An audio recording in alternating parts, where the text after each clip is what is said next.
지금 대한민국 부동산 시장에요. 말 그대로 시한폭탄의 초침이 똑딱거리고 있습니다. 바로 5월 9일, 이 날짜 하루 차이로요. 내야 할 세금이 수억 원이 왔다 갔다 할 수 있거든요.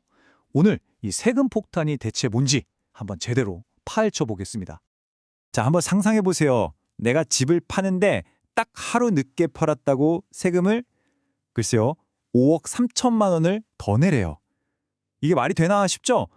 근데 이게 그냥 하는 소리가 아니라 지금 일부 다주택자들한테는 정말 현실적인 이야기입니다. 그러니까 5월 9일, 이 날짜가 그냥 평범한 날이 아닌 거죠. 그리고 이 숫자요, 82.5%. 이게 모든 걸 말해줍니다. 내가 집 팔아서 번 돈의 거의 대부분, 80% 이상을 세금으로 내야 할 수도 있다는 거예요.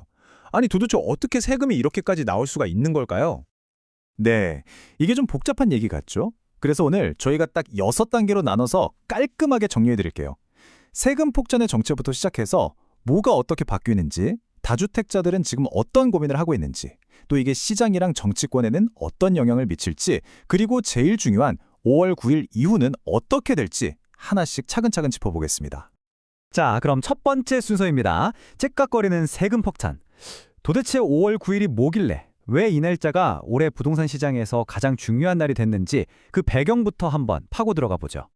이 모든 이야기의 시작은 바로 양도소득세 중과 유예라는 정책이었어요.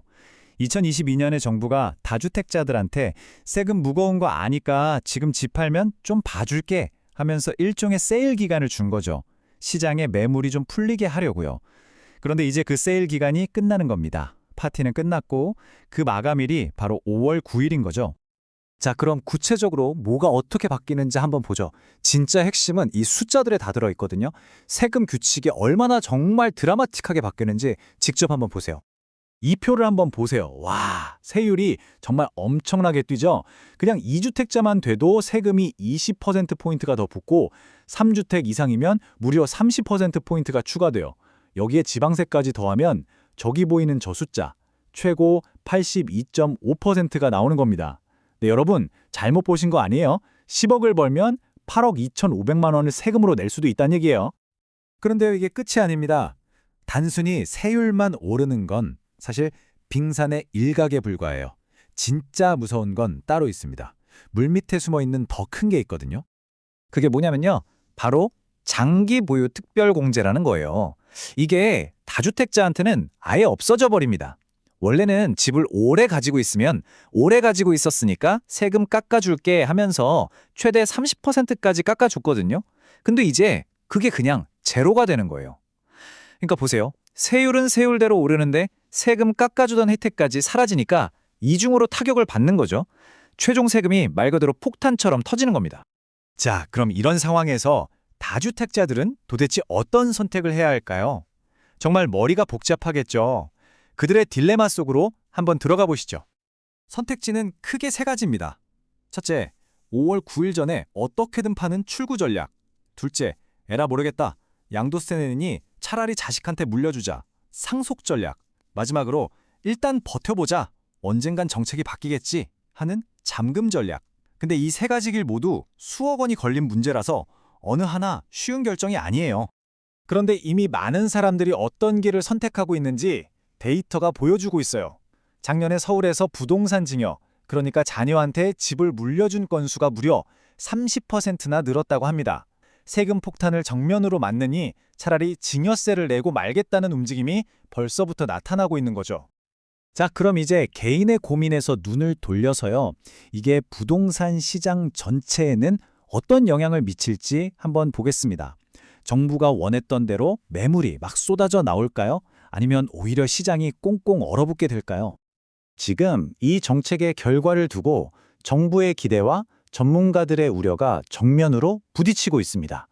정부는 다주택자들이 집을 팔아서 공급이 늘어날 거다 이렇게 기대하는데 전문가들은 천만에요. 세금이 너무 무서워서 오히려 아무도 안 팔고 버티는 이른바 매물 잠김 현상이 나타나서 공급이 더 줄어들 거다 이렇게 국정하는 거죠. 그럼 실제 데이터는 어떨까요? 현재까지는 어느 쪽 말이 맞는 것 같으세요? 부동산 플랫폼 아실 데이터를 보니까요. 정부가 이렇게 할 겁니다 하고 발표한 후에도 서울 아파트 매물이 거의 안 늘었어요. 아주 살짝 늘어나는데 그쳤습니다. 어쩌면 이건 시장이 정부의 기대와는 좀 다른 방향으로 가고 있다는 첫 신호일지도 모릅니다. 사실 이 세금 문제는요, 단순히 돈 계산, 경제 논리만으로 돌아가는 게 아닙니다. 그 뒤를 들여다보면 경제를 어떻게 봐야 하는지에 대한 아주 근본적인 생각의 차이, 그러니까 거대한 정치적인 싸움이 숨어 있습니다. 먼저 현 정부, 이재명 정부의 입장은 아주 확고합니다. 이건 망국적인 투기를 끝내기 위해 반드시 필요하다. 유예 기간을 줬는데도 대비 안 한 건 다주택자 본인들 책임이다. 이렇게 딱 선을 긋고 있는 거죠. 반면에 야당인 국민의힘은 이걸 전혀 다르게 보고 있습니다.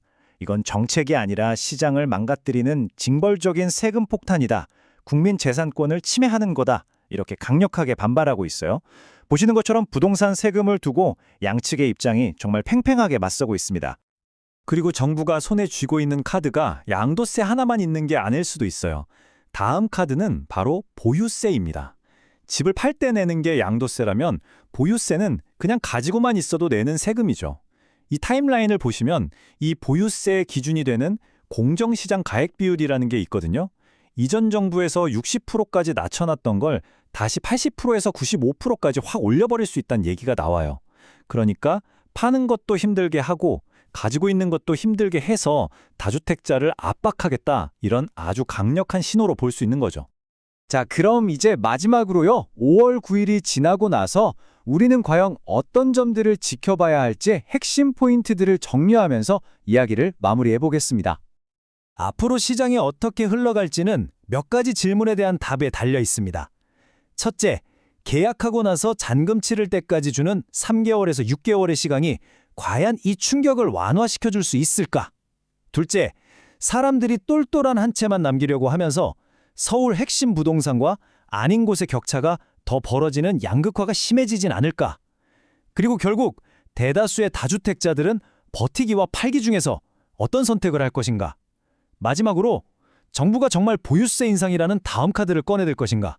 바로 이 점들을 우리가 계속 주목해야 합니다. 결국 모든 질문은 하나로 모아집니다. 이 엄청나게 강력한 세금 정책이 과연 수년간 불안정했던 부동산 시장을 안정시키는 약이 될까요? 아니면 오히려 매물을 꽁꽁 묶어버려서 시장을 더 어렵게 만드는 독이 될까요? 그 최종적인 답은 5월 9일 이후 시장의 우리 눈앞에 직접 펼쳐 보여주겠죠?